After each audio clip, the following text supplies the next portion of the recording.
Hola.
Hola.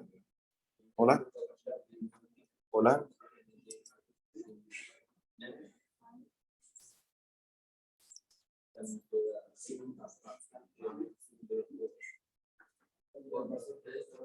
Hola. Hola.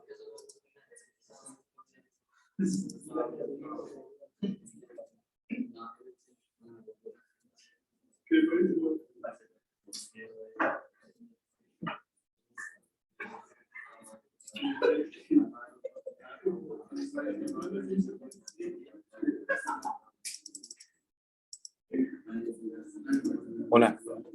Hola. Buenos días.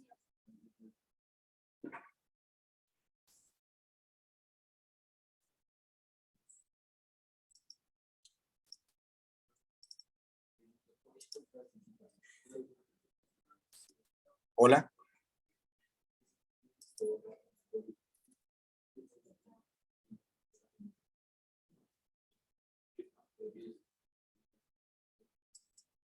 Hola. Hola. Aló.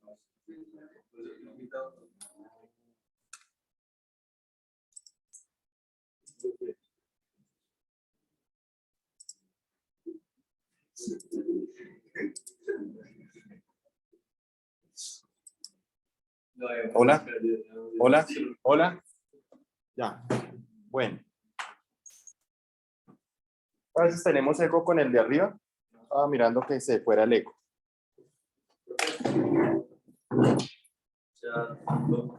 ¿Nosotros nos conectamos también ahí? No.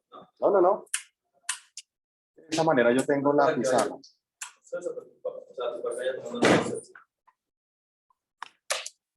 O sea, como si fuera un pizarrón. Sí. Bueno.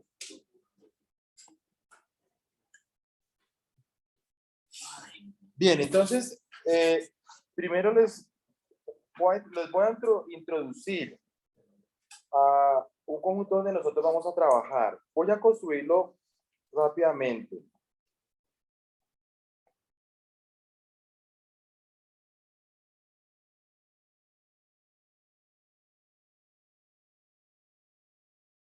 Si ustedes se acuerdan, se notan de esta forma, como R.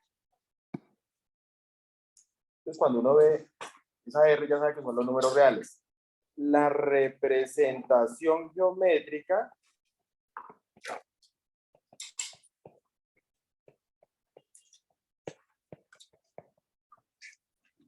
de los números reales, pues generalmente se hace en una línea recta. ¿Bien? En una línea recta. De tal manera que en esa línea recta se elige un punto para indicar el 0 y otro punto para indicar el 1. Y a partir de esos dos, pues ya se empieza a construir entonces todo el sistema de los números reales. Cada punto está asociado a un número. Hay infinitos puntos, pues hay infinitos números. Ya sabemos que aquí a la izquierda pues tenemos los negativos, ¿eh? A la derecha pues están los positivos. Bueno, eso ustedes ya lo saben de sobra. Ahora, se puede hacer lo que denominaríamos el producto cartesiano de los reales o los reales. Ese es entonces, si ustedes se acuerdan, el producto cartesiano generalmente se indica con esa X en medio de los dos conjuntos. ¿Sí se fijan? Y ese producto cartesiano reales por reales, nosotros en nuestro curso de economía matemática lo vamos a indicar como R2. Y entonces miren que aquí se aplicaría un poco lo de las reglas de potenciación. Si ustedes se acuerdan que en un producto iguales bases los exponentes se suman. Entonces, claro, ahí estaría aplicando, ¿sí ven? Porque tendríamos la misma base que son R, los reales, 1 más 1, 2. Entonces, en lugar de hacer R, de escribir R por R, nosotros generalmente lo vamos a indicar como R2. Pero hay que tener en cuenta que R2, ¿qué es? Es el producto cartesiano de los reales por reales. ¿Qué es eso? ¿Qué es eso del producto cartesiano? Eso es un conjunto formado por parejas. Indiquémoslas como AB. Es un conjunto formado por todas las parejas que se combinan con dos o que se generan a partir de dos números reales. Eso es el producto cartesiano R por R, o que nosotros vamos a indicar como R2. Es un conjunto formado por todas las parejas ordenadas que se forman combinando dos números reales. ¿Por qué se les dice parejas ordenadas? Porque importa el orden, porque importa quién va primero y quién va después. No es lo mismo AB que BA. Por eso generalmente se acostumbra a decir parejas ordenadas. Entonces ahí simplemente lo que se trata es de combinar dos números reales. Y de esa manera se generan las parejas. En ese caso, la representación geométrica de R2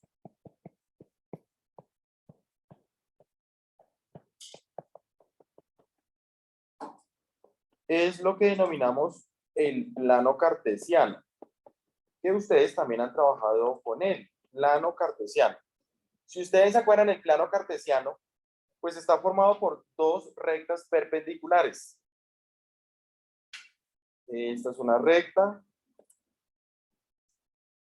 y esta es otra recta. Dos rectas perpendiculares. Cada una de esas rectas corresponde a los números reales. O sea, esta horizontal tiene a los números reales. Esta vertical también tiene a los números reales. El punto en común de las dos rectas, pues corresponde al 0 en las dos rectas. A la derecha, pues igual que teníamos antes, tenemos los positivos, a la izquierda los negativos. Perdón, acá. -1. Hacia arriba los positivos, hacia abajo los negativos. Y una particularidad. Cuando yo estoy en la recta, miren, cuando estoy aquí en la recta, noten algo que yo lo comenté, lo voy a dejar escrito. Cualquier puntico que yo ubique aquí en la recta, miren, como lo estoy indicando ahí, cualquier puntico, tengan ustedes en cuenta que eso es un número real. Cualquier punto que yo ubique en la recta es un número real. En cambio, cualquier punto que yo ubique en el plano cartesiano es una pareja ordenada. Y la pareja ordenada, pues si ustedes se acuerdan, lo tienen en cuenta, pues se forma primero por el numerito que está en el eje horizontal y segundo por el numerito que está en el eje vertical. O sea que, por ejemplo, en este caso, este puntico correspondería a la pareja ordenada 1,2. Y así de manera general, cualquier punto que yo ubique aquí en el plano cartesiano corresponde a una pareja ordenada. Eso es importante ver ese salto, porque noten ustedes que ya estamos como cambiando de dimensión. Esto generalmente también se asocia a las dimensiones. Entonces, en los reales estoy en una dimensión donde solamente tengo una magnitud. En el plano cartesiano ya estoy en dos dimensiones, donde entonces ya tengo dos valores. El primero me sirve para indicar la ubicación horizontal y el segundo para indicar la ubicación vertical. Entonces, por eso hago énfasis. El primero es un número real. El segundo punto que ya vemos acá abajo, los segundos puntos ya corresponden a parejas ordenadas. Sí, pero a la vez no, pues, pues, o sea, pues, para ponerle atención a usted, a ver si me responde la pregunta, pero pues no sé si puedo preguntarle. Claro, por supuesto. Las parejas ordenadas corresponden a R2, ¿sí? Están en el R2. Están en R2.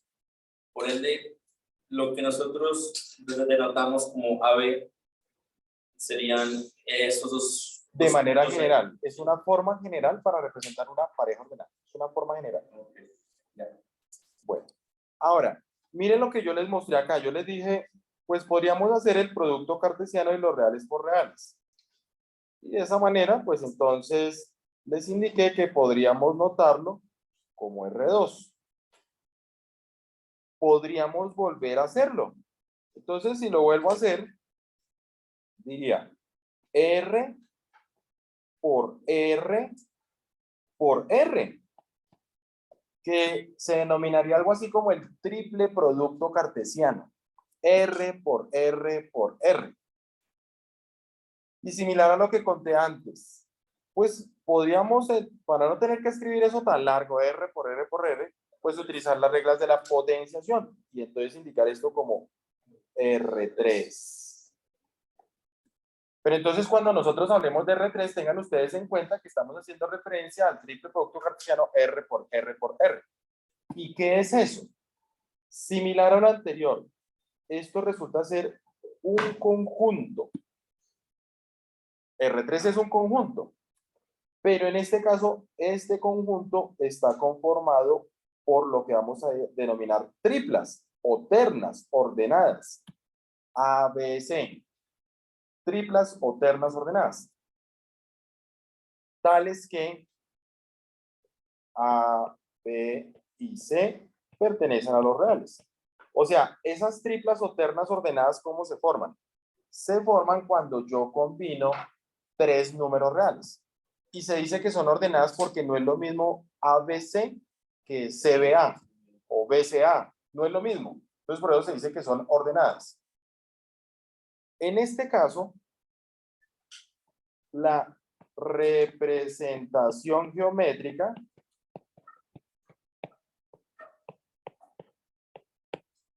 de R3 es lo que nosotros denominamos el espacio. La representación geométrica de R3 es el espacio. Y similar a lo que presenté antes, pues necesitaríamos tres ejes, por lo que tenemos tres R's. Entonces, similar a lo que teníamos antes, miren, el primer eje, pues sería un eje vertical. El segundo eje sería un eje horizontal y hasta ahí pues estaría haciendo algo muy similar a lo que les presenté antes.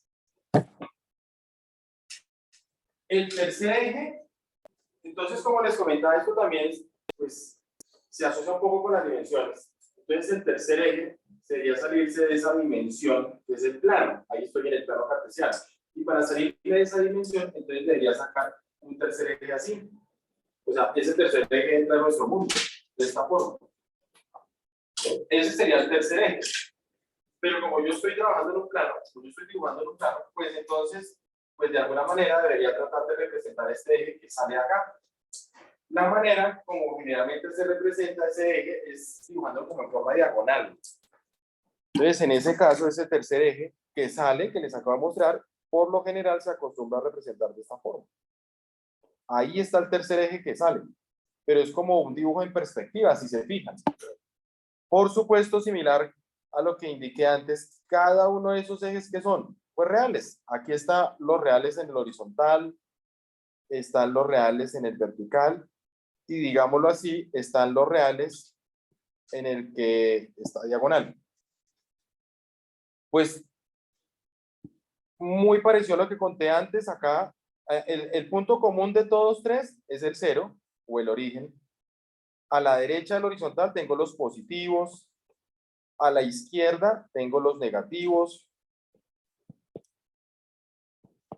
hacia arriba tengo los positivos, igual que antes, fíjense, nada de eso cambió, es lo mismo. Hacia abajo tengo los negativos, -1, -2.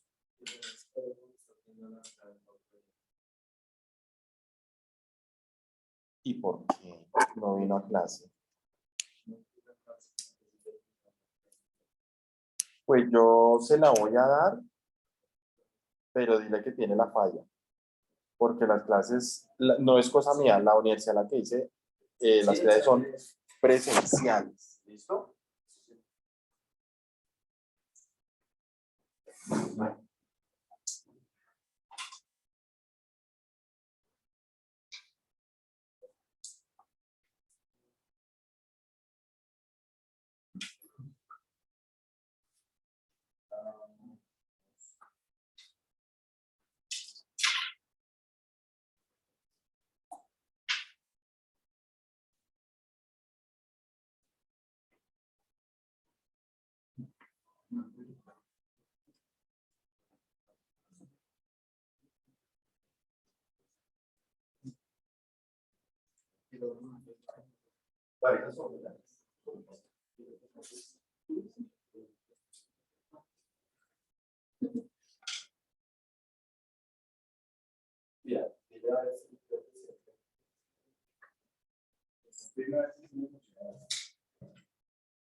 No, pues que nos diga a ver y la cambiamos. A ver, digamos, a ver, ¿cómo es?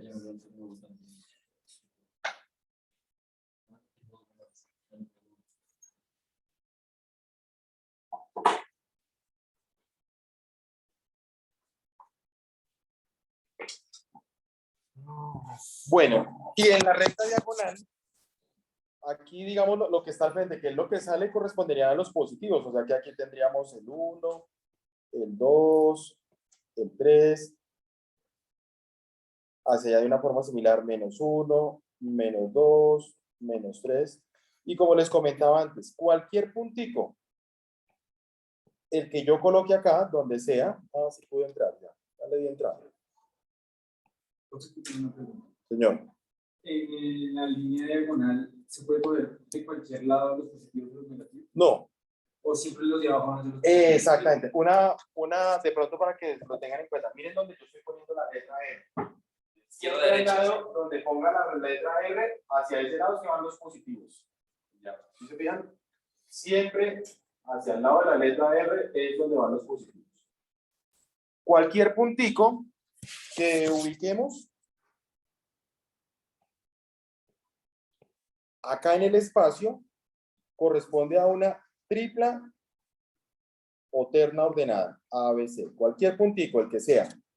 Entonces miren cómo hemos ido cambiando dimensiones. Los reales, cualquier puntico era un número real. En el plano, cualquier punto era una pareja ordenada. En el espacio, este es el espacio, ténganlo en cuenta, el espacio. Cualquier puntico corresponde a una terna o tripla ordenada. Este es R3. Y yo, o sea, ¿cómo determino el valor de C? Si te...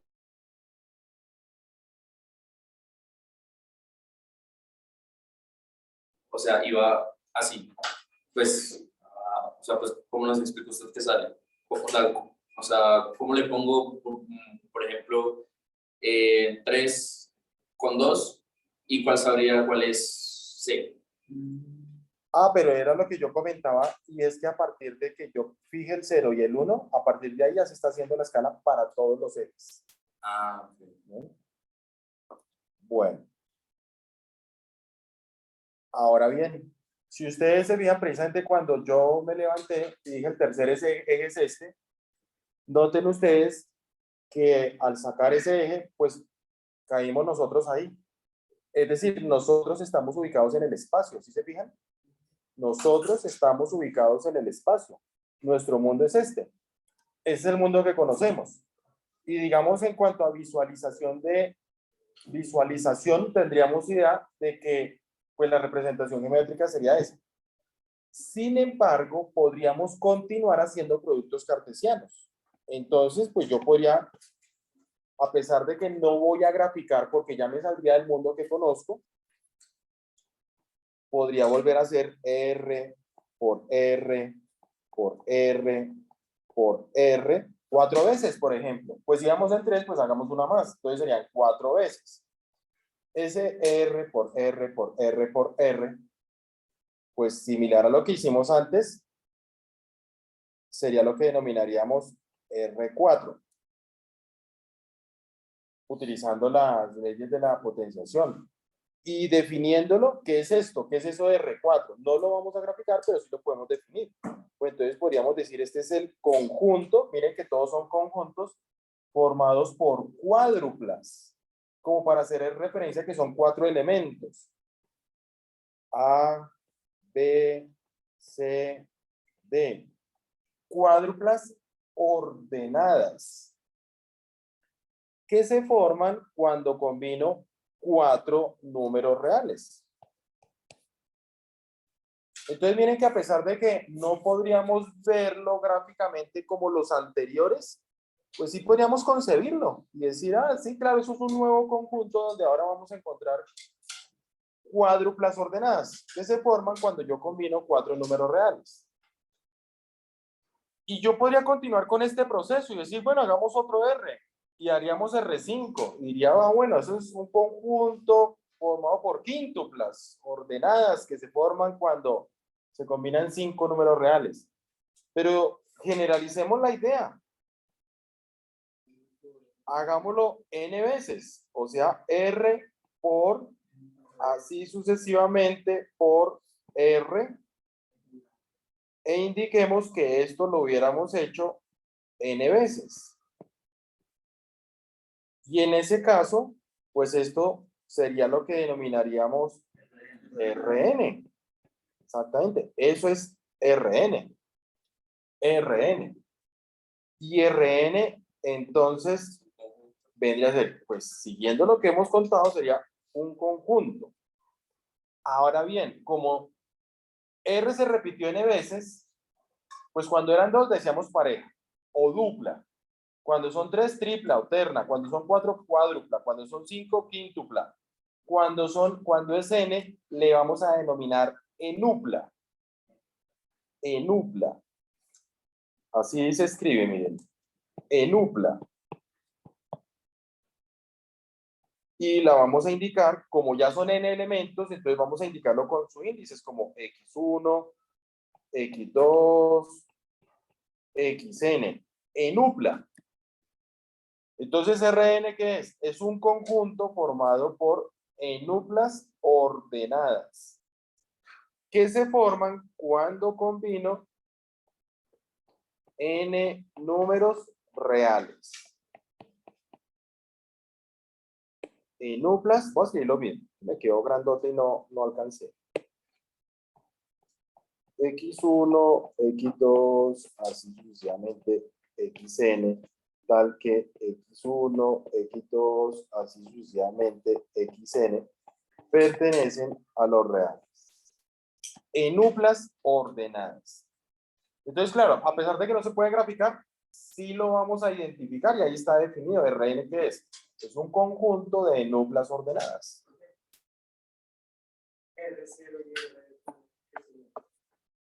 No, realmente, mira que en la construcción empezamos diciendo R para indicar los reales. R1 serían los reales. R0 no está definido, no arrancamos desde la construcción de los números reales y ya decimos esto es R y a partir de ahí empiezan a generarse los otros. Entonces no se les olvide que eso que colocamos ahí, digamos, se acostumbra a denominar enupla. A pesar de que no lo vemos gráficamente en RN, sí podemos pensar en esos elementos de muchas formas. Y en economía, entonces aquí los contextualizo un poquito en economía, donde yo veo una enupla. Pues una enupla, por ejemplo, se puede ver en la microeconomía, cuando se habla de canastas de bienes. Canastas de bienes. Entonces, muchas veces se dice, un consumidor adquiere una canasta de bienes. Y uno cuando habla de canastas de bienes dice, ah, sí, son varios artículos. Ah, varios artículos, ¿qué puede ser? Pues puede ser que adquiera carne, arroz, frijol,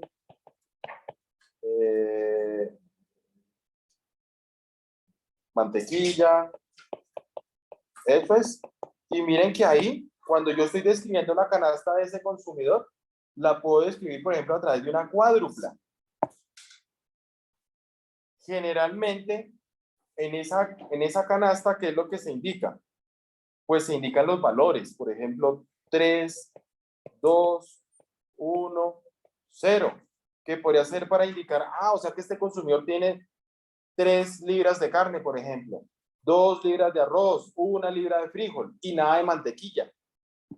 Entonces las canastas de bienes, por ejemplo, se pueden ilustrar a través de las enuplas. Depende de la cantidad de bienes, pues así se va a generar la enupla. Hay una cosa muy bonita que les voy a mostrar a continuación, que hizo un señor llamado Roslin. Ese señor murió hace 3, 4 años, 5 años tal vez. Y hizo una cosa, ahí lo vamos a ver en el video, hace como 12 años. O sea, es una cosa nueva, hace 12 años. El señor tuvo una idea brillantísima, brillantísima. Y de paso, pues se generó una herramienta para los economistas, o sea, para los interesados en los datos de tipo económico. También se la voy a mostrar. Porque no es de la limitación que tenemos en cuanto a visualización de datos. Entonces yo les dije, pues si es 1, ahí están los reales. Si son 2, ahí está el plano. Y si son 3, ahí está el espacio. Pero entonces, ahí como que uno queda y dice, bueno, ¿y no se puede más? Pues hasta el señor Roslin no se podía. Fue tan bueno lo que hizo el señor Roslin que Google le dijo al señor Roslin, venga, yo le compro eso. Y se lo compró. Eso sí, él, me imagino, puso una condición y es que pues él se lo vendía, pero él también se reservaba el derecho de dejarlo, digamos, entre comillas, gratuito para las personas que lo pudieran consultar. Google, de todas formas, si nosotros tenemos correo de Gmail, dentro de las herramientas de Gmail, uno puede acceder a eso que hizo él. Pero entonces, para resumir, ¿qué fue lo que él hizo?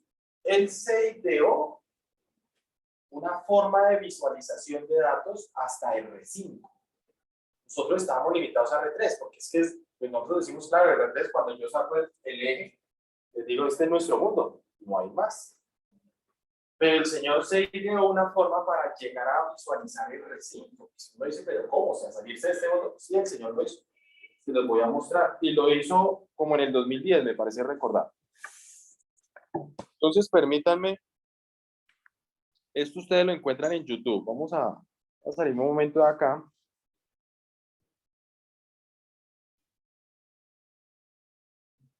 Pero entonces lo voy a colocar aquí con...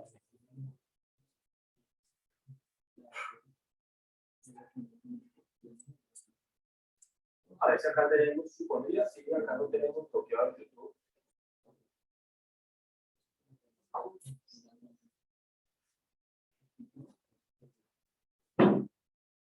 El señor se llama Roslin. Miren cómo, pues escribe así, ¿no? Nada raro, miren. Roslin. O sea, es este. Roslin. Roslin. Vamos a ver, voy a enseñar primero el sonido, a ver si tenemos sonido.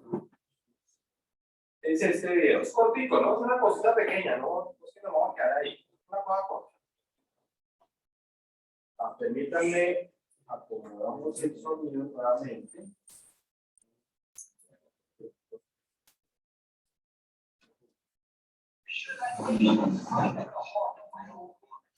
Un poquito bajito.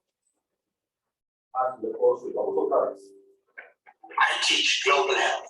Y hay traducción simultánea por si hay alguna dificultad. Es una cosa bien bonita, muy interesante, brillante lo que hizo el individuo. Si quieren lo vemos primero y luego les hago algunos comentarios para hacerles caer en cuenta. Y precisamente el video muestra un análisis rápido de tipo económico, muy didáctico, muy didáctico.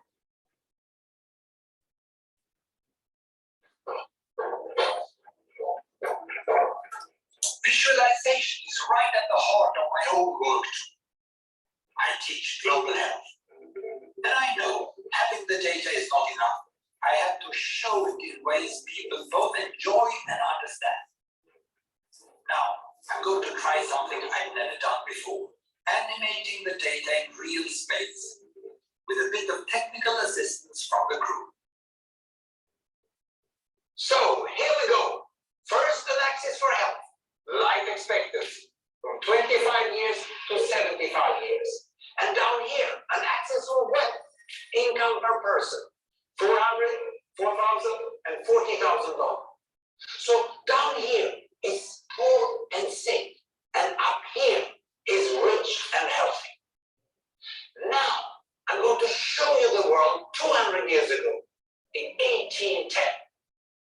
Here come all the countries. Europe brown, Asia red, Middle East green, Africa south of Sahara blue, and the Americas yellow. And the size of the country bubbles show the size of the population. And in 1810, it was pretty crowded down there, wasn't it? All countries were sick and poor. Life expectancy were below 40 in all countries. And only UK and the Netherlands were slightly better off, but not much. And now, why start the world? The Industrial Revolution makes countries in Europe and elsewhere move away from the rest.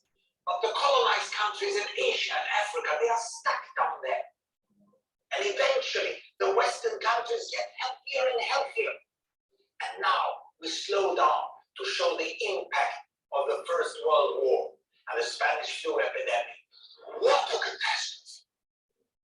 And now I speed up through the 1920s and the 1930s. And in spite of the Great Depression, Western countries forge on towards greater wealth and health. Japan and some others try to follow, but most countries stay down here. Now, after the tragedies of the Second World War, we stop a bit to look at the world in 1948. 1948 was a great year. The war was over, Sweden topped the medal table at the Winter Olympics, and I was born. But the differences between the countries of the world was wider than ever.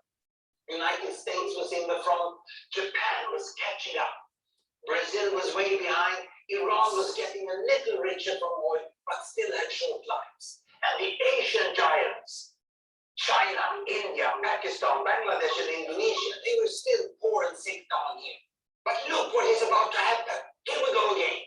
In my lifetime, former colonies gained independence, and then finally they started to get healthier and healthier and healthier. And in the 1970s, then countries in Asia and Latin America started to catch up with the Western countries. They became the emerging economies. Some in Africa follows. Some Africans were stuck in civil war and others hit by HIV. And now we can see the world today in the most up-to-date statistics. Most people today live in the middle, but there are huge differences at the same time between the best of countries and the worst of countries. And there are also huge inequalities within countries. These bubbles show country averages, but I can split them. Take China, I can split it into provinces. There goes Shanghai. It has the same wealth and health as Italy today. And there is the poor inland province Guizhou. It is like Pakistan. And if I split it further, the rural parts are like Ghana in Africa. And yet, despite the enormous disparities today, we have seen 200 years of remarkable progress. That huge historical gap between the West and the rest is now closing. We have become an entirely new converging world. And I see a clear trend into the future. With aid, trade, green technology, and peace, it's fully possible that everyone can make it to the healthy, wealthy corner. Well, what you just seen for the last few minutes is a story of 200 countries shown over 200 years and beyond. It involves plotting of 120,000 numbers. Pretty neat, huh? Bueno, eso lo hizo en el 2010. Se está buscando cómo emigrar legalmente a los Estados Unidos. Visualization is right at the heart of the epidemic. What? Entonces, noten ustedes cómo va construyendo los ejes. Aquí está la esperanza de vida, donde él coloca 75 años inicialmente.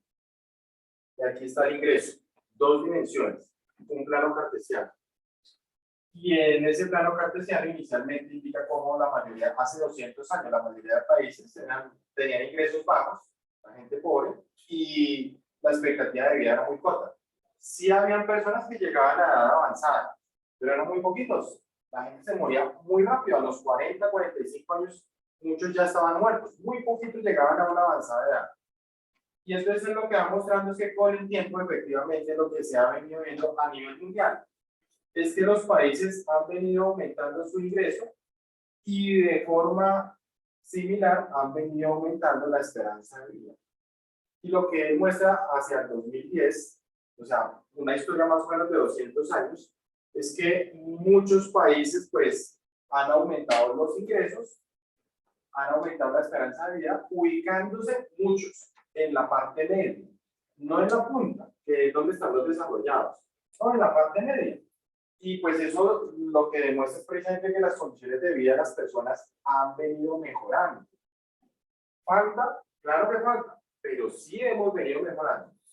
Pero ahí van las 2 dimensiones. ¿Dónde están las otras? Entonces viene la tercera dimensión. La tercera dimensión tiene que ver con el diámetro de las circunferencias. El diámetro de la circunferencia que coloca ahí está asociado con el tamaño de la población.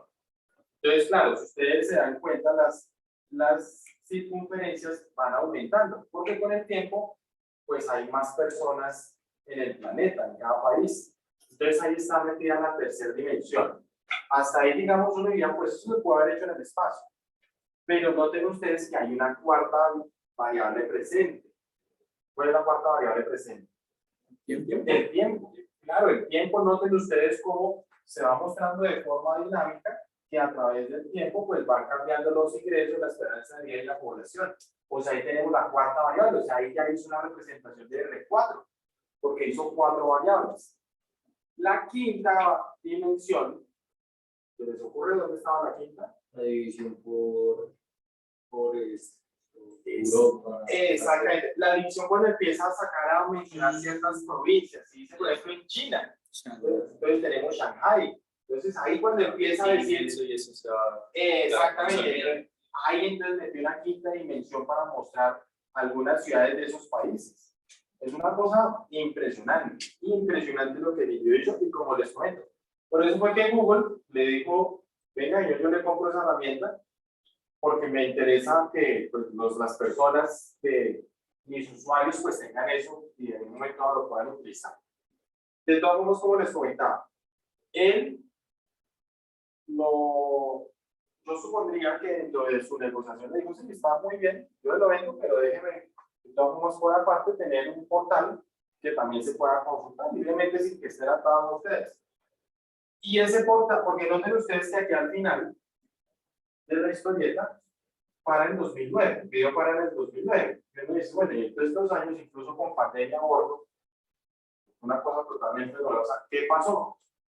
Entonces, precisamente, para ver los datos actuales, ustedes pueden entrar a la página gapminder.org.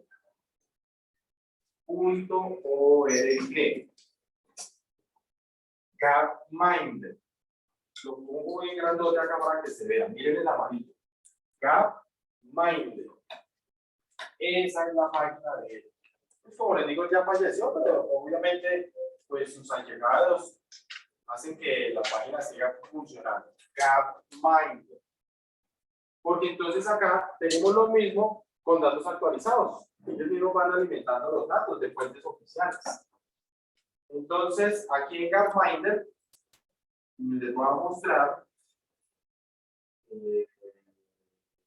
Aquí están, creo que es, sí, tal vez es este. Ellos han venido cambiando, pero debe ser este. Ahí apareció datos animados. Yo iba que decía jugar con los datos, pero no lo han cambiado. Debe ser este. Entonces, miremos acá, miren. Acá está. Basic Data, acá, comprendiendo un mundo cambiante. Acá está. Yo voy a entrar ahí. Comprendiendo un mundo cambiante.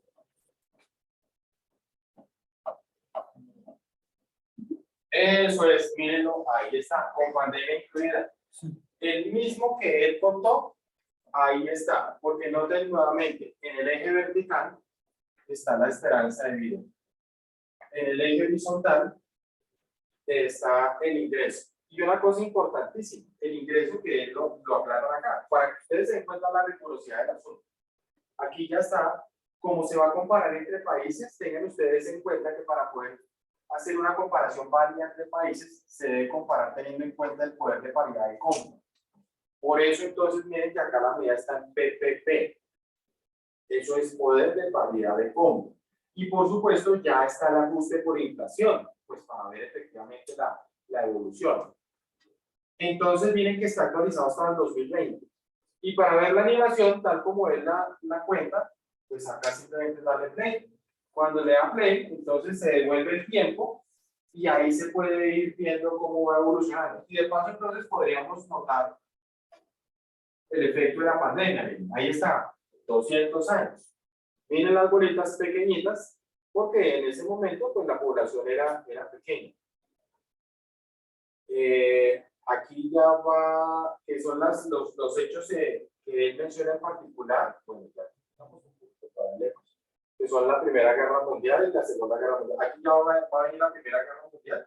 Eso, miren, que fue durísima, exactamente, con la pandemia. Esa pandemia mató muchísima gente. Esta que estamos viendo que acaba de pasar, no. Ya pasó la Segunda Guerra Mundial. Aquí viene, miren la situación de China e India. Es una cosa monstruosa, porque miren cómo sus ingresos empiezan a mejorar en los últimos 50 años. Y miren, eso es, noten ustedes que en la pandemia, esta no fue. La terrible fue la de la gripe española. Esa fue terrible, esa mató mucha gente. Señor, no entendí cuál era la R5. Aquí tenemos hasta R4. R5 es cuando ven en el video, entonces ese sí no está ahí. Cuando empieza de las bolitas a sacar otras bolitas. Que es simplemente decir, miren que acá de este país podemos mencionar estas ciudades. Ahí está la quinta dimensión, es como unas ciudades en particular, ¿sí ves? Ya no los países, sino ciudades. Pero, o sea, ahí no está R5, pues porque, o sea, pues... No, porque la aquí ya no se chiquita- están mostrando las ciudades, sino todos estos son países. país. Pero sí se podría hacer de todas formas. Claro, En pero pues esta- queda como con muchas en más esta no, bolitas. exactamente, habría que generarlo, pero en este no, está hasta R4. Y una cosa en particular, porque de pronto le podría llamar a uno la atención. Bueno, en Colombia, ¿cómo ha sido en todo este tiempo? Los colombianos, pues. Entonces, miren, acá dice seleccionar. Entonces, les doy ahí ideas. Entonces, ustedes podrían venir acá y ubicar hacia Colombia. Eso es, miren, aquí está, y lo selecciono. Ya quedó seleccionado. Entonces, ahí dice, sí, miren Colombia donde estaba. Pero lo puedo colocar históricamente para ver la evolución de Colombia. Vamos a ponerlo desde el inicio. Eso es ahí. Miren, y ahí entonces lo vamos a analizar. Sí, miren, Colombia estaba por ahí. Ahí está.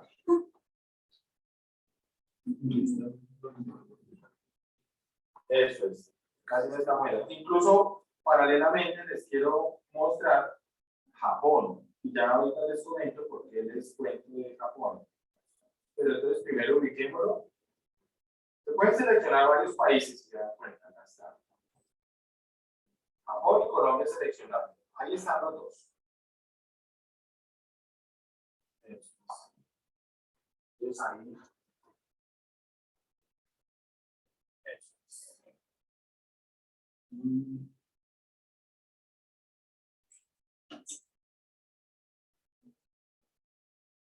Miren cómo Colombia superó. Eso es. Y miren después cómo nos queda. Claro, si ustedes se fijan, en Pero un fue momento por dado, la Segunda Guerra Mundial. menciono en particular a Japón porque precisamente noten ustedes que hay un momento en particular en donde nosotros estuvimos por encima de Japón. Si ustedes se dan cuenta el tiempo, me pareció sí, miren acá. Claro, después de la Segunda Guerra Mundial. Exactamente, después de la Segunda Guerra Mundial. Después de la Segunda Guerra Mundial. Y los dos son países agrícolas, igualitos.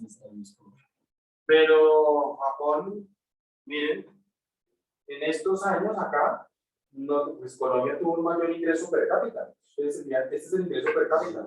Y acá se puede ver, estamos más a la derecha de Japón, ¿sí se vean? Sí. Pero después Japón se dispara con su ingreso per cápita. Y hablo de Japón porque Japón es la cuarta economía más grande de este planeta. Y entonces nosotros en solamente 50 años pues quedamos muy rezagados comparados con los japoneses. Y ese es un ejemplo de una mejora en las condiciones de vida de las personas, la que hay en Japón, precisamente. Y no es secreto, precisamente, y afortunadamente ustedes están acá, porque lo que ellos hicieron es lo que se está viendo en este momento aquí, en estos últimos años, acá en Colombia, y que lo vamos a ver reflejado por ahí en 20 años. Esas son cosas que se dan es con el tiempo. Con el tiempo es que se ven los resultados. Pero nosotros apenas lo empezamos a hacer, yo diría hace 5 años, y es que se le está dando importancia a que las personas se eduquen. Yo cuando crecí, cuando estaba creciendo, había muchas personas que eran analfabetas, no sabían leer ni escribir, muchísimas. Ya, digamos, cuando estaba en la universidad, así como ustedes, piensen ustedes, en ese momento fue que se empezó a decir, bueno, vamos a tratar de quitar ese analfabetismo, haciendo que garantizándole a los niños que vayan a la escuela, porque eso no se garantizaba antes, o sea, el Estado ahí entonces ya empezó a decir, no, usted es padre de familia, ya no tiene escuela, usted puede enviar a su hijo y no le vamos a cobrar nada, y entonces el niño va a aprender a leer y a escribir, y entonces, pues el analfabetismo se redujo, pero piensen que eso fue hace apenas 30 años, o sea, empezamos tardísimo. Y ya después como hace 20 años, se empezó a decir, bueno, vamos a garantizarle a los jóvenes, porque ahí en ese momento que se garantizaba, ¿no? Pues la asistencia a la escuela, ya digamos la primaria, pero no más, no más. El Estado decía, bueno, ahí ya con la primaria sabe leer y escribir, no más. Pero después evidentemente se dijo, no, pero tenemos que hacer el salto. Y el salto es garantizarle a los jóvenes, así como ustedes, que lleguen por lo menos a novena. Lo hicieron hace como unos 15 años. Y hace como unos 10 años fue que dijeron, bueno, vamos a hacer otro esfuerzo y vamos a tratar de garantizar a los jóvenes que sean bachilleres. Eso lo hicieron hace como 10. O sea, miren, eso es apenas ahorita. Y noten que en estos últimos años, yo no podría contar con los dedos de una mano, es que se está diciendo, ya, pero garanticémosles también a los jóvenes que puedan llegar a la universidad y educarse.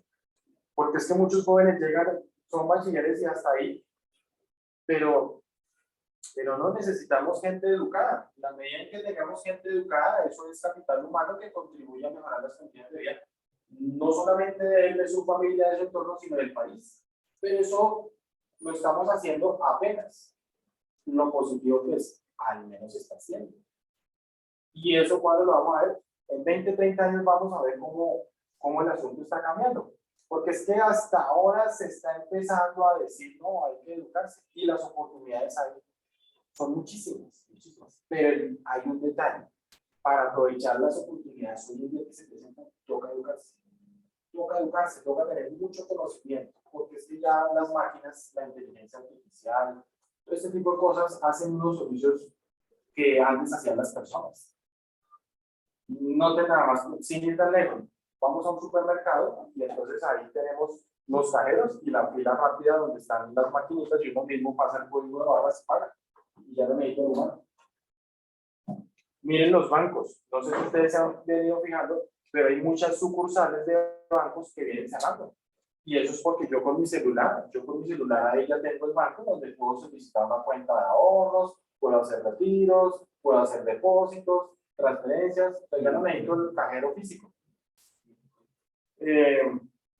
Miren los señores de los parqueaderos. Antes, generalmente uno tenía un señor de parqueadero. No, ahora uno oprime un botón y levanta y sale un papelito. Es decir, este tipo de oficios están desapareciendo. Pero entonces no hay que angustiarse. Lo que hay que pensar es que están apareciendo nuevos oficios. Pero para poder coger esos nuevos oficios, hay que educarse, hay que capacitarse. Y entonces, en ese sentido, es que necesitan muchos jóvenes, así como ustedes, que ingresen a la educación superior y aprendan. Porque piensen ustedes que es un primer paso. En mi época, así cuando yo estaba con ustedes, digamos, yo he venido así como apenas. En mi época, ser profesional, bien. Pero ya después, que yo digo, "Uy, profesional", no, pues ya empezó a decir, no, pero tiene que ser un posgrado. Entonces, posgrado.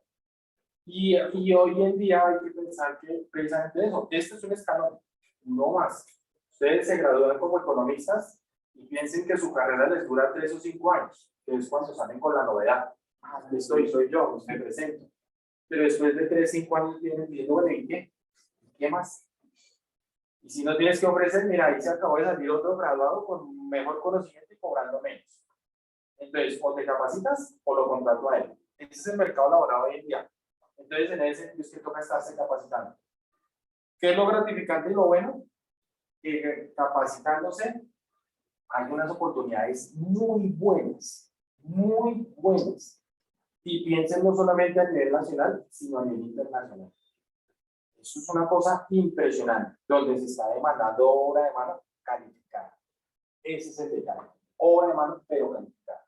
Y si uno tiene las habilidades, la remuneración es muy buena. Bueno, entonces aquí, este era un pequeño ejemplo y les dejo para que naveguen la página, ¿no? Porque aquí hay otras cositas, miren, por ejemplo, ahí Juan G le di clic a otra imagen y miren lo que apareció. Y acá entonces, ¿qué es lo que se ve? Se ve, digamos, cómo ha sido la evolución de la pobreza en los 200 últimos años. Yo ya miren, en los últimos 200 años que ha pasado, la mayor, esta es la línea de la extrema pobreza.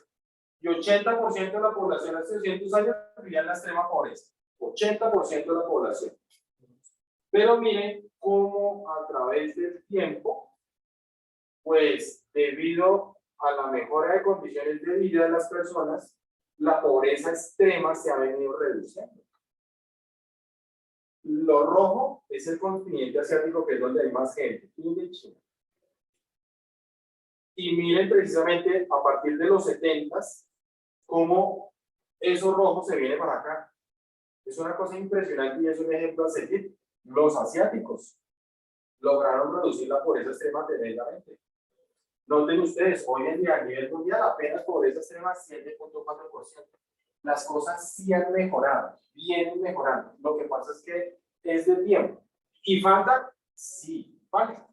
Pero digamos, cuando uno mira los datos se da cuenta, sí, estamos mejor. Estamos mejor. Lo que pasa es que uno en la medida en que va estando mejor, uno quiere más, quiere mejorar, quiere tener más cosas. Ese es el asunto. Pero los datos muestran, si las cosas han venido mejorando a nivel mundial. Gapminder, para que lo tengan en cuenta, ahí lo pueden explorar. Y con datos económicos. Y a propósito, de pronto para que lo sepan, ustedes pueden cambiar los ejes. Simplemente miren acá, por ejemplo, acá en expectativa de vida, ustedes le pueden dar clic y dicen, no, yo no quiero expectativa de vida. Entonces ustedes pueden cambiar. Ahí tienen diferentes variables económicas. Es muy completa la página, muy completa. Ahí entonces variables económicas, variables del tipo económico. Entonces, depende de lo que ustedes elijan, pues entonces los ejes van cambiando con los correspondientes datos.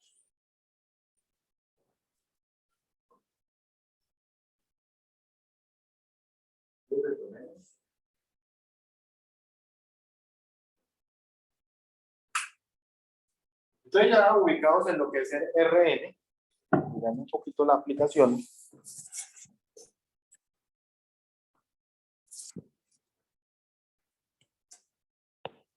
Entonces ahora sí lo que nos compete. Lo que nos compete son las funciones de varias variables. En este caso particular, yo les voy a dejar como título función Para no decir de varias, porque uno diría varias que es, ¿cuánto es? Entonces, de manera general, vamos a decir función de n variables. Función de n variables.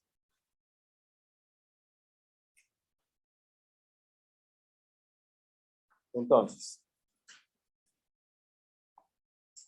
una función de n variables, una función de n variables es, ante todo, una función. Cuando yo digo función, entonces para que ustedes lo hagan con naturalidad, recuerden que función hace referencia como a una maquinita, donde yo echo cosas y salen otras. Eso es una función, es la máquina que transforma. Yo echo cosas, salen otras. Entonces, en ese sentido, yo echo cosas, pero ¿qué es lo que yo voy a echar en este caso? Entonces, es una función definida de A subconjunto de Rn. Entonces, cuando yo estoy colocando eso a subconjunto de Rn, entonces ya me moví al mundo de Rn. Y si recordamos, Rn, ¿qué es? El conjunto de nuplas. Y es decir, que voy a tener en nuplas. O sea que a la máquina, ¿qué le voy a echar? En nuplas. A la máquina le voy a echar en nuplas. Es una función definida de A subconjunto de Rn en R. Entonces, en eso, ¿qué es lo que estoy tratando de decir? O sea que yo le echo en nuplas y al otro lado, ¿qué me sale? Un número real. Un número real. Entonces, de pronto, para recordar un poquito ese esquema que ustedes utilizaban en cálculo, pues voy a utilizarlo acá. F, digamos, es el nombre de la función. F, aquí iríamos de A subconjunto de Rn.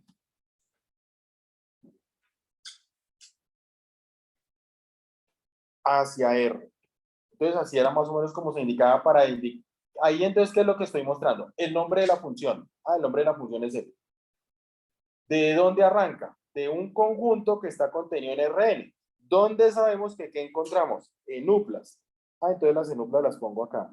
X1, Xn. ¿Y qué es lo que hace la función con esas enuplas? Las transforma. ¿Y en qué las va a transformar? En un número real. Entonces para eso coloco acá e indico f cuando coge a esa enupla x1, xn, la convierte en un número real. Y como es un número real, pues entonces notémoslo por z. ¿Z qué es? Un número real. Esa es una función de n variables. Es una función que va definida en su conjunto de Rn en R. Coge nuplas y las transforma en un número real. Ahora bien, similar a lo que ustedes hacían, uno generalmente no escribe todo este esquema. Toda esa F, no, uno generalmente lo que hace es escribir esta parte de acá. Así. Generalmente lo que se hace es escribir esa partecita. Y con esa partecita ya tiene la información de atrás. ¿Por qué? Porque cuando yo veo la enupla, ya sé que estoy en Rn. Depende del número de variables, sé en qué R estoy. Entonces, por ejemplo, aquí yo podría colocar como ejemplos de funciones de n de varias variables. Ejemplos de funciones de varias variables.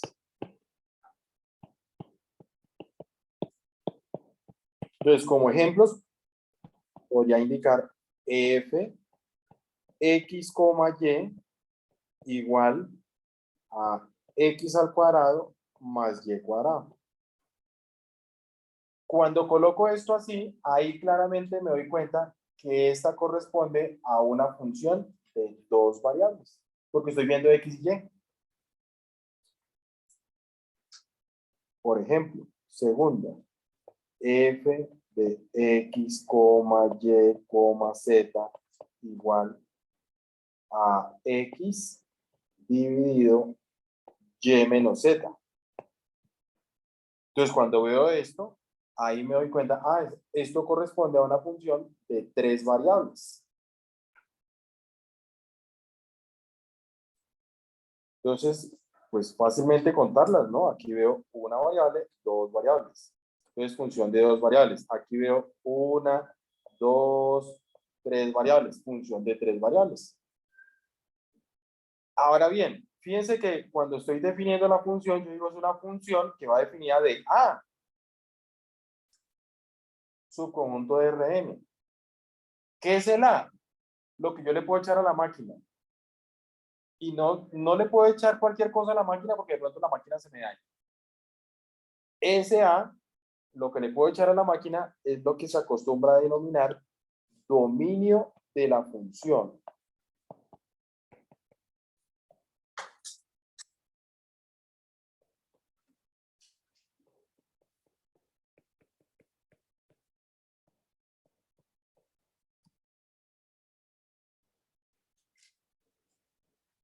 Entonces acá diríamos, sea f una función definida de A subconjunto de Rn en N. Eso es entonces simplemente para indicar que estamos ante una función de n variables. Sea f una función definida de A subconjunto de Rn en N. El conjunto A que estamos mencionando ahí, que entonces uno dice, bueno, pero ya el Rn lo tenemos interiorizado, pero ¿el A qué es? Entonces, el conjunto A se denomina dominio de la función f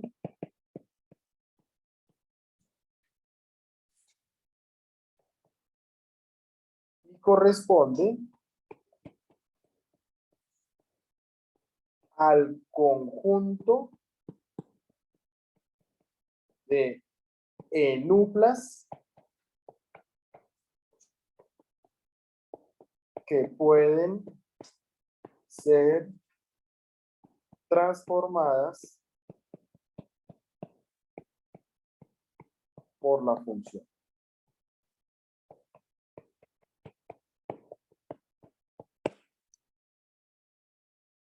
Eso es A. El dominio corresponde al conjunto de enuplas que pueden ser transformadas por la función.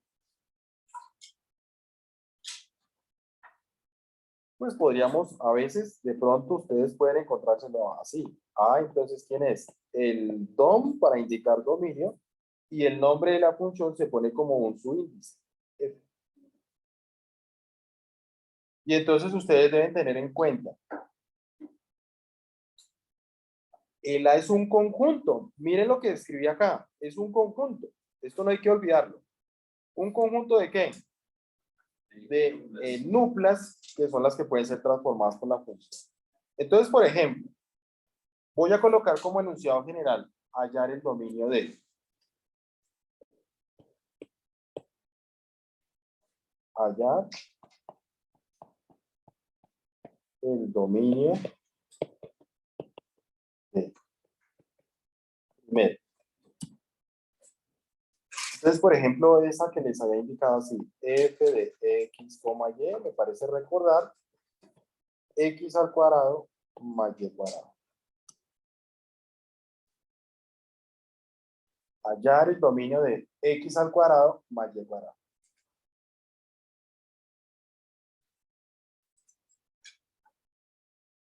Entonces, pues en este caso, no voy a colocar A, sino voy a colocar dominio de F.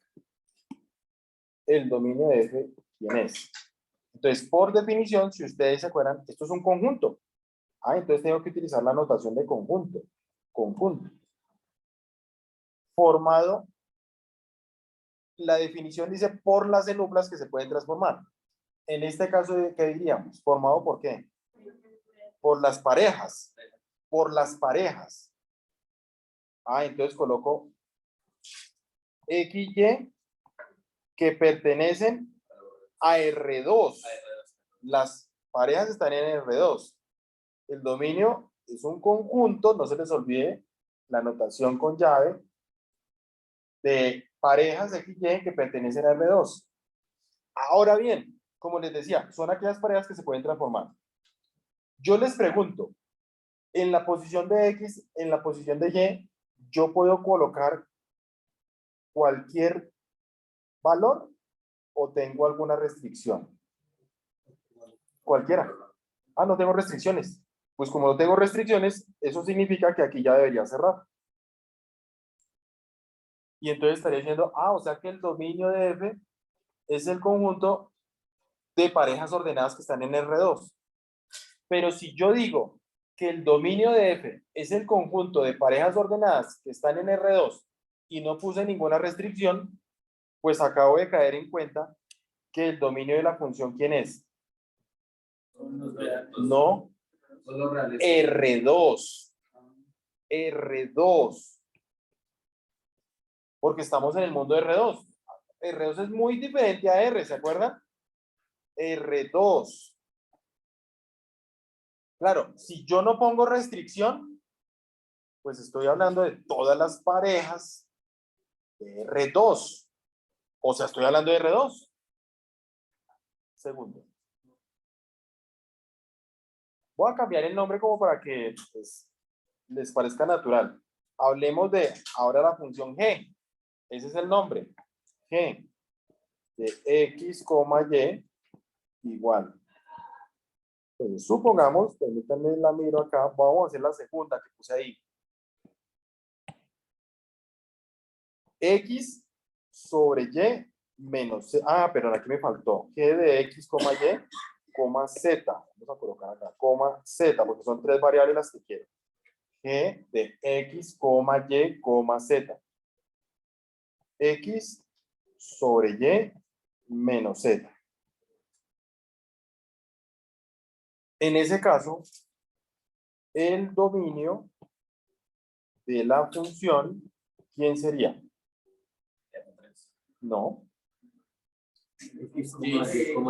No se les olvide algo que hay que decir inicialmente. Es el conjunto. El dominio es un conjunto. En este caso sería un conjunto de ¿qué? De triplas o ternas. Claro, porque son tres variables. X, Y, Z, que pertenecen a R3. Ahora bien, ¿yo puedo meter cualquier X? X sí, no hay problema. ¿Puedo meter cualquier Y? No. ¿Puedo meter cualquier Z? No. Ahí entonces tenemos una dificultad. O sea que aquí sí hay una condición. Entonces el dominio F es el conjunto formado por triplas ordenadas que están en R3, tales que, ¿y qué es lo que voy a evitar? Exactamente. Y y Z no pueden ser iguales porque se daña la máquina. Quedaría dividiendo entre 0. O sea que la condición, ¿cuál es? Que Y debe ser distinto de Z. Y debe ser distinto de Z. Eso es. Ese es el dominio de la función. De pronto, para haber llegado a esa conclusión, ¿qué pudimos haber hecho? Pudimos haber hecho algo así. Pues como acá hay un denominador, pues ese denominador no debe ser 0, porque no se puede ir entre 0. Si ese es el caso, entonces hubiéramos dicho, bueno, ¿y cuándo eso sería 0? O sea que hubiéramos hecho Y menos Z igual a 0 para averiguar cuándo es 0, y de aquí nos hubiéramos dado cuenta, pues cuando Y es igual a Z, el denominador se vuelve 0. Por eso es que toca evitarlo. Y decimos que la condición es Y diferente de 0, de Z. Tercero. Pero entonces ahora les voy a agregar acá en particular, bueno, tercero no, porque voy a agregar, voy a cambiar un poquitico el enunciado. Digamos ahora, hallar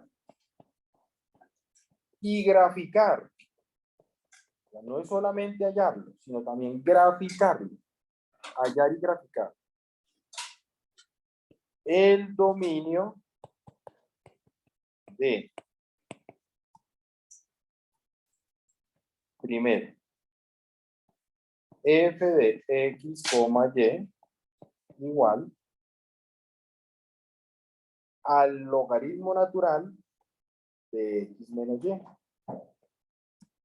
Entonces, hallar y graficar el dominio de f de x, y igual al logaritmo natural de x menos y. Pero fíjense una cosa, lo que yo quiero graficar no es la función. No. Es el dominio. Es el dominio. Entonces, pues primero hallemos el dominio. Entonces diríamos, de pronto, pues antes de llegar al dominio, uno diría, bueno, X y Y puede ser cualquiera acá, ¿puedo meter cualquiera? No. Si ustedes se acuerdan, cuando se habla de los logaritmos, el logaritmo no se le puede calcular a un negativo, ni siquiera al cero, ¿se acuerdan? O sea que con toda seguridad, yo necesitaría que esto que está en la parte interna Puede ser. no puede ser negativo ni cero. Que sea mayor. O sea que tiene que ser mayor a cero. Ah, entonces puedo partir de ahí y decir, bueno, el x menos y que está allá adentro tiene que ser mayor a cero. Ni siquiera cero. Entonces acá pues hacemos un poquito de cositas para ver la desigualdad. Y en ese caso, pues, ¿qué cositas podría hacer? Pues podríamos transponerla ya al otro lado. Y entonces en ese caso, ¿qué me quedaría? O sea que de aquí, x debe ser mayor a y.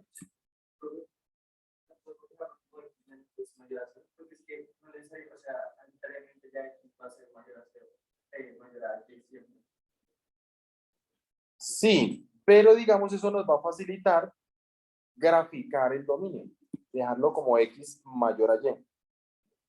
Entonces, no tanto sin negativo, sino digamos que esta con respecto a la otra debe ser así. ¿Sí es? Porque en la primera decimos, ah, la resta tiene que ser positiva, pero entonces no estoy viendo una como debería ser con respecto a la otra. Pues, hay la condición para que eso. Exactamente. O sea que en ese caso, el dominio de la función f, en este caso, ¿quién sería? Entonces, ¿qué dice? El conjunto. El conjunto. Es el conjunto. ¿De qué? De parejas. X, Y que pertenecen a R2. Tal que. Excelente. La condición es que X sea mayor a Y. Ahí está. Muy bien. Ya está hallado el dominio. Perfecto. Pero entonces les agregué ahora este detalle. Grafiquémoslo. Entonces, ¿cómo lo grafico? Primero me ubico. Miren, cuando yo me ubico, es mirar esta partecita. Aquí me dice que son parejas de R2. O sea que si yo lo voy a graficar, ¿dónde me debo ubicar? En el plano. Exactamente. Ah, entonces ya mirando ahí, sé que me debo ubicar en el plano cartesiano. Entonces, en ese caso, hagamos el plano cartesiano.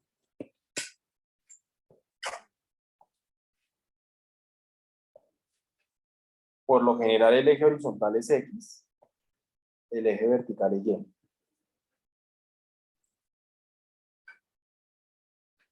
Entonces, miren que aquí se dice X debe ser mayor a Y. Entonces, generalmente, ¿cómo hago para ubicarme? No pensando en el mayor, sino qué hubiera sucedido si fueran iguales. Entonces, parto es de pensar en la igualdad. Si X hubiera sido igual a Y, ¿cuál es la gráfica? una línea recta, ¿se acuerdan? Si X fuera igual a Y, la gráfica es una línea recta.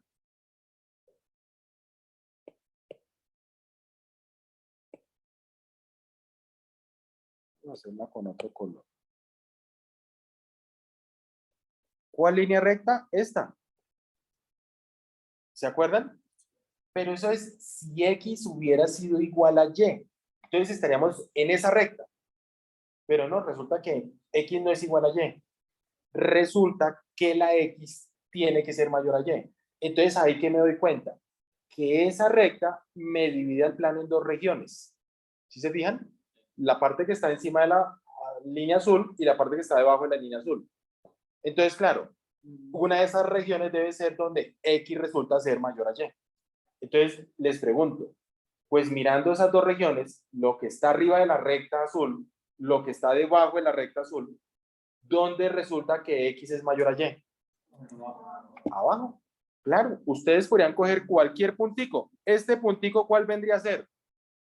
1,0 o 2,0 o 3,0. ¿Sí se fijan? ¿Y ahí qué resulta? Pues que X es mayor a Y. ¿Sí se fijan? Ah, entonces ya con ese solo puntico me doy cuenta. Ah, o sea que donde X es mayor a Y es precisamente lo de abajo. Y entonces lo sombreo de esta forma.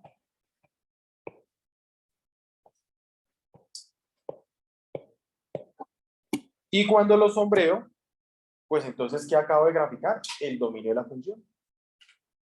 Uno pudo haberse confundido y haber dicho, no, es el de arriba. Ah, pues si hubieran dicho es el de arriba, miren lo que hubiera pasado. Pues ustedes, por ejemplo, se paran acá en un puntico, ese puntico, miren. ¿Y este puntico qué sería? Ese puntico sería 0, algo.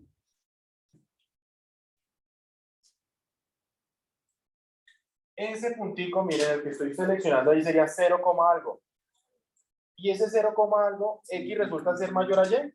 No, ah, entonces no es ahí, si se fijan, no es el de arriba, es el de abajo. Y quedó identificado. ¿Bien? Esa es la manera entonces como podemos ubicar. Entonces, para hallar los dominios hay que identificar.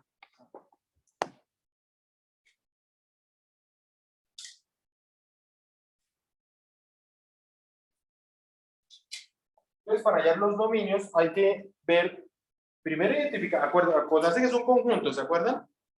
Ver de qué tipo de variables para meter, si son parejas, triplas, cuádruplas, lo que sea, depende del número de variables. Y luego ver cuál es la restricción, si es que hay. Si no hay, entonces es todo. ¿Se acuerdan cómo decíamos R2, R3? Bien.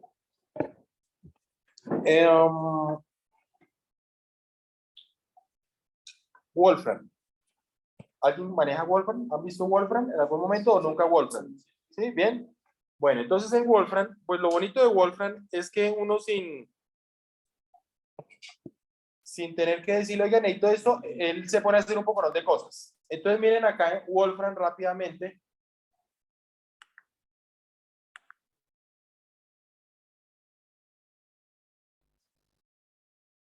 Entonces acá, Wolfram. Ay, yo sí compartí o no compartí. Ah, sí, yo sí compartí. Ah, sí, estoy compartiendo la pantalla. Miren, ahí está Wolfram. Eso es. Y aquí en Wolfram, miren, pues nosotros acabamos de empezar con funciones de varias variables. Entonces, pues en este caso yo podría colocarle ahí una función. Voy a hacer la última. Entonces yo le digo, bueno, pues la función, el nombre es f, le coloco paréntesis, luego le digo x, y, cierro paréntesis, esto es igual. Logaritmo natural, ¿se acuerdan? Sí. Pero acá en Wolfram, el logaritmo natural se escribe como L o G, como logaritmo. El log es el mismo logaritmo natural en Wolfram. ¿Listo? Y lo que dijimos fue el logaritmo natural de x menos y. Cierro paréntesis. Le doy enter. Y lo primero que tengo que verificar es que me haya quedado bien digitado. Señor.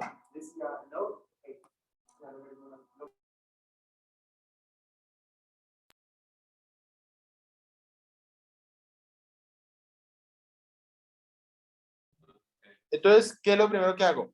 Verificar que lo que yo digité quedó bien digitado y que sí corresponde a lo que yo quiero indicar.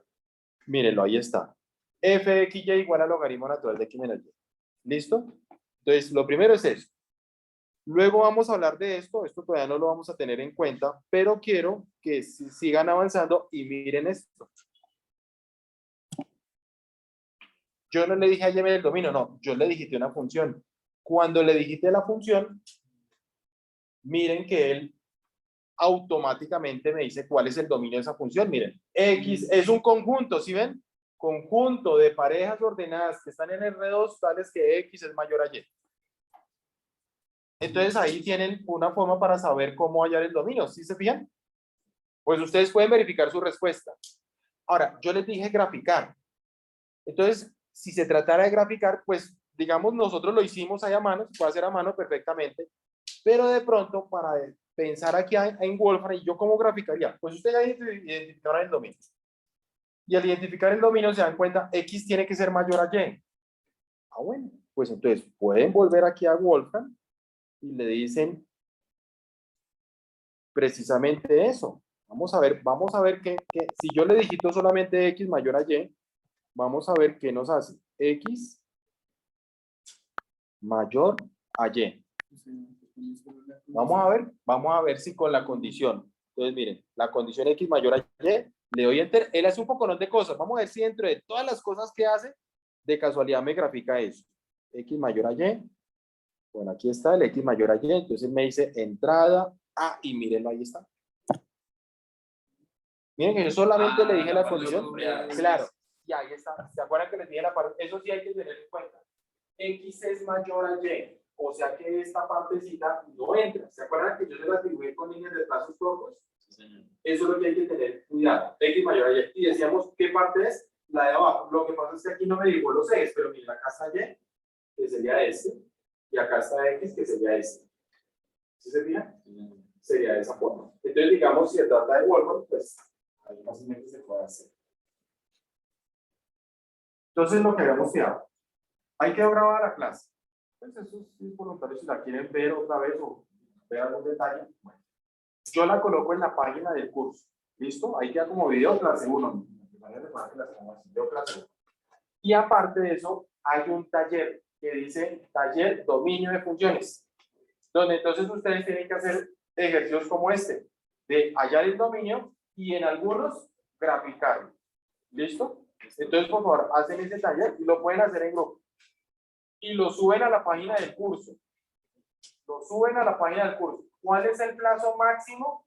El plazo máximo de entrega es cuando nos volvemos a ver. Nosotros volvemos a ver el lunes. Entonces yo les pongo ahí hora máxima para entregar. Lunes a las 11. Ese es el plazo máximo para entregar. Ahí lo deben subir. ¿Listo? Procuren ser puntuales, por favor, con las entregas. ¿Listo? Que no me toque estar abriendo. No, procuren. Ya saben que es antes de las 11 hay que subir. Y lo pueden hacer en grupo. ¿Listo? Bueno, muchas gracias. Nos vemos el lunes. Hasta luego.